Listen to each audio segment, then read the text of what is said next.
Hello दोस्तों, नमस्कार। मैं सुमन। आज इस वीडियो में आप सभी को जो बताने वाले हैं, हिंदी का सिलेबस बताने वाले हैं। जो इंटरमीडिएट कलर का जो भर्ती आया हुआ है और 2 तारीख से भराना स्टार्ट होगा, और उसका जो हिंदी का जो सिलेबस है वो बताने वाले हैं। तो बहुत सारे टीचर बोलते हैं कि हिंदी का जो सिलेबस है बहुत हार्ड है, कर हम बोलते हैं कि जो मैट्रिक लेवल और जो इंटरमीडिएट लेवल है वो हिंदी का सिलेबस ईजी है। चाहे वो खोटा हो चाहे नागपुरी हो, नागपुरी के भी सिलेबस से हिंदी का सिलेबस इजी है और खोटा के भी सिलेबस से हिंदी का सिलेबस इजी है। और आज इस वीडियो में हम आपको प्रूव करके दिखाएंगे, हम बताएंगे कि आपको कि क्या क्या पढ़ना है, कितना कम कहानी है, कितना कम कविता है, ये सारा कुछ इस वीडियो में हम आपको बताएंगे। और पूरा फुल डिटेल में हम आपको बताएंगे कि हिंदी में कौन कौन सा कहानी पढ़ना है और कहानी में किस तरीका से पढ़ना है, वो सारा कुछ बताएंगे इस वीडियो में। तो आप ऑनलाइन या ऑफलाइन क्लास करना चाहते हैं तो आपका स्क्रीन मतलब पर जो नंबर दिख रहा है उस पर आप कॉल कीजिए। मेरा जो क्लास कराया जाएगा बहुत बेहतरीन तरीका से पूरा हाई क्वालिटी में क्लास कराया जाएगा। तो चलिए सबसे पहले हम बात करते हैं कि जो आपको इंटरमीडिएट लेवल यानी हिंदी लेवल में जो बुक पढ़ना है वो कौन कौन सा बुक है। तो ये एक है आपका वितान और एक है आपका आरोही। और वितान भाग 2 जिसमें मात्र 4 कहानी है और आरोही पढ़ना है। अब यहाँ देखते हैं कि आगे कविता हम लोग को कितना पढ़ना है। सबसे आरोही भाग 2 में हम बात करते हैं आरोही भाग 2 का। तो आरोही भाग 2 में कविता हमको 10 पढ़ना है। आरोही भाग 2 में जो कविता हमको पढ़ना है वो कविता हमको 10 पढ़ना है। जैसे आप देख सकते हैं हरिवंश राय बच्चन के द्वारा लिखा गया है आत्म परिचय, वो पढ़ना है। पतंग हो गया, कविता के बहाने, बात सीधी थी पर, है ना, कुंवर नारायण द्वारा लिखा गया। फिर कमरे में बंद अपाहिज हो गया आपका रघुवर सहाय के द्वारा बता रहे हैं, रघुवर सहाय के द्वारा बता रहे हैं। इसके अलावे आप यहाँ देख सकते हैं बादल की राग हो गया, कविता वाली हो गया।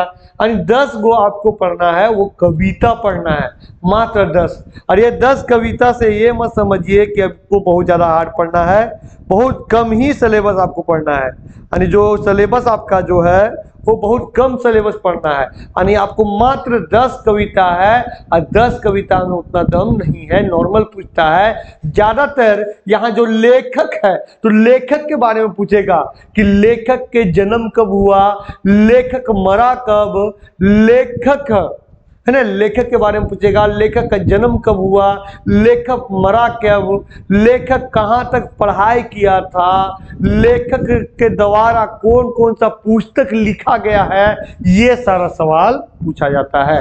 इसके अलावे नॉर्मल क्वेश्चन को आप क्लास करना चाहते हैं तो ये हम डिटेल में भी ये भी हम आपको बताएंगे कि यहाँ कहानी यानी कि कविता हम आपको समझाएंगे नॉर्मल तरीका से। और वही 10 कविता है जो आप 12 क्लास में जो आपका हिंदी पेपर था और वही हिंदी पेपर आपको पढ़ना है और नॉर्मल 10 गो कविता पढ़ना है। अब हम आते हैं कहानी में कि कहानी आपको क्या पढ़ना है ना, कहानी आपको क्या पढ़ना है। ठीक है, कहानी में यहाँ देखिए गदखंड, और गदखंड यानी कहानी में मात्र आपको 8 कहानी पढ़ना है। 10 कविता और 8 कहानी यानी कितना हो गया टोटल 8 और 4 12 कहानी पढ़ना, 10 कविता दोनों बुक मिलाकर 12 कहानी और 10 कविता। तो हमको बताइए कि आपका हिंदी खोटा से इजी है कि नहीं। क्योंकि खोटा के लिए आपको 4 बुक पढ़ना पड़ेगा, या नागपुरी ले लीजिए तो आपको और ज़्यादा बुक पढ़ना पड़ेगा। तो सोचिए हिंदी में मात्र आपको कितना पढ़ना पड़ रहा है, तो मात्र 12 कहानी पढ़ना पड़ रहा है। और 12 कहानी के अलावे बता रहे हैं 12 कहानी के अलावे आपको 10 कविता मात्र पढ़ना पड़ रहा है। बाकी आपको जो पहले पढ़ चुके हैं, जैसे पहले आप खोटा रखे थे अब खोटा पढ़ चुके हैं, अब खोटा ही पढ़िएगा। जो नागपुरी रखे थे नागपुरी पढ़ चुके हैं तो नागपुरी ही पढ़िएगा। जो पढ़ चुके हैं वो दोबारा मेहनत नहीं कीजिएगा। कि जो न्यू कैंडिडेट है और वो लेना चाहते हैं तो हम बोलेंगे बाबू हिंदी ले, हिंदी में भी नंबर उठेगा ही उठेगा। ऐसा थोड़ी है कि खोटा में 100 के जगह पे 110 लाएगा, नागपुरी में 100 की जगह पे 110 लाएगा नहीं, हिंदी में भी आप उतना ले आइएगा। 75 क्वेश्चन आपको कहानी से देगा, बता रहे हैं 75 क्वेश्चन आपको कहानी और लेखक से देगा, और 25 क्वेश्चन रहेगा व्याकरण। अब बात करते हैं कि व्याकरण पढ़ते हैं, आपका जो पेपर 1 है वो भी आपका क्लियर हो जाएगा, यानी पेपर 1 भी आपका क्लियर होगा। चलिए यहाँ हम लोग बात करते हैं, यहाँ ध्यान से देखिएगा। तो हम लोग का वितांग भाग है ना, वितांग भाग 2 हम लोग क्या बोले, उधर हम लोग पढ़े तो वो था, बता रहे हैं वो था आरोही भाग 2, वितांग भाग 2 में मात्र 4 कहानी है, वो खाली सिर्फ पढ़ना है। हम क्या बोले कि 10 कविता था, उसमें आरोही में 8 कहानी था और इसमें 4 कहानी दिया हुआ है। वितांग क्वेश्चन ये भी पूछेगा वितांग में कितना है, तो 4 है। आरोही में पूछेगा तो बता रहे हैं, तो उसमें आपका हो जाएगा 18 चैप्टर हो जाएगा, 10 कविता 8 कहानी हो जाएगा। यानी दोनों मिलाकर हम आपको बात करें, दोनों मिलाकर आपका कितना हो जा रहा है, तो 12 कहानी और 10 कविता, यानी टोटल 22 चैप्टर आपको पढ़ना है, ये आपका हिंदी में। और इतना पढ़िएगा तो श्योर आपका नंबर उठेगा।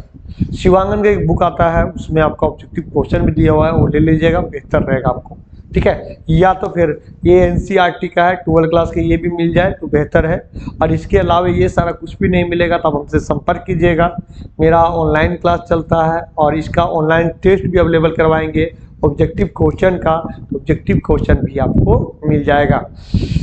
तो चलिए फ्रेंड, धन्यवाद। और फिर हम अगला वीडियो में आते हैं, और अगला वीडियो में बताते हैं कि जो इंटरमीडिएट क्लर्क के लिए जो कंप्यूटर का कौन सा बुक लीजिएगा और जीके जीएस का कौन बुक लीजिएगा, वो भी बताते हैं। जो इंटरमीडिएट क्लर्क आ रहा है तो पेपर 1 में होगा, जिसमें हिंदी इंग्लिश सिर्फ पास करना रहेगा आपको, यहाँ हम दिखा दे रहे हैं। हिंदी इंग्लिश जो रहेगा पास करना रहेगा पेपर 1 में, ठीक है, कम से कम 30% लाना ही पड़ेगा। उसके बाद आपको बताते हैं पेपर जो 3 है वो भी 3 घंटा का होगा, जिसमें 30 रहेगा ऑल इंडिया, 40 रहेगा आपका झारखंड और 50 रहेगा कंप्यूटर। तो कंप्यूटर रहेगा 25 को कंप्यूटर से, 25 रहेगा कंप्यूटर के टंकन संबंधित रहेगा। तो चलिए फ्रेंड, धन्यवाद। मेरा चैनल को सब्सक्राइब कीजिए और जितना हो सके मेरा वीडियो शेयर कीजिए। और कोई बंदा ऑनलाइन क्लास करना चाहते हैं क्लास कर सकते हैं। एक चीज़ और हम जानकारी देना चाहते हैं कि मेरे यहाँ न्यू बैच चालू हो रहा है झारखंड पुलिस और झारखंड दरोगा का, है ना। न्यू बैच स्टार्ट कर रहे हैं 1 तारीख से। अब ज्वाइन करना चाहते हैं, जो स्क्रीन पे नंबर दिया हुआ है उस पर कॉल कीजिए। आप झारखंड पुलिस और झारखंड दरोगा न्यू बैच आप ले सकते हैं, क्योंकि झारखंड पुलिस के दिसंबर तक बहाली आने का चांस है ना। आने आपका छठ पूजा बाद दिसंबर तक बहाली करने का चांस है। तो अभी का एक लगिएगा तैयारी करने तो नहीं हो पाएगा, इसके लिए आपको पहले से तैयारी करना पड़ेगा। तो तैयारी करना चाहते हैं तो जो यहाँ मेरा स्क्रीन पे नंबर दिख रहा है, या ये जो नंबर दिख रहा है 7903644233, इस पे कॉल कीजिए और संपर्क कीजिए। और एक मेरा नया एप्लीकेशन आ रहा है, तो 10 दिन के अंदर आपको प्ले स्टोर पर मिलना चालू हो जाएगा, सुमन क्लासेस झारखंड। अभी था सुमन क्लासेस बाय सुमन सर क्रबर, जो एप्लीकेशन मिल रहा है वो रहेगा आपका सुमन क्लासेस झारखंड। चलिए फ्रेंड, धन्यवाद, और फिर मिलते हैं आपको अगला वीडियो में।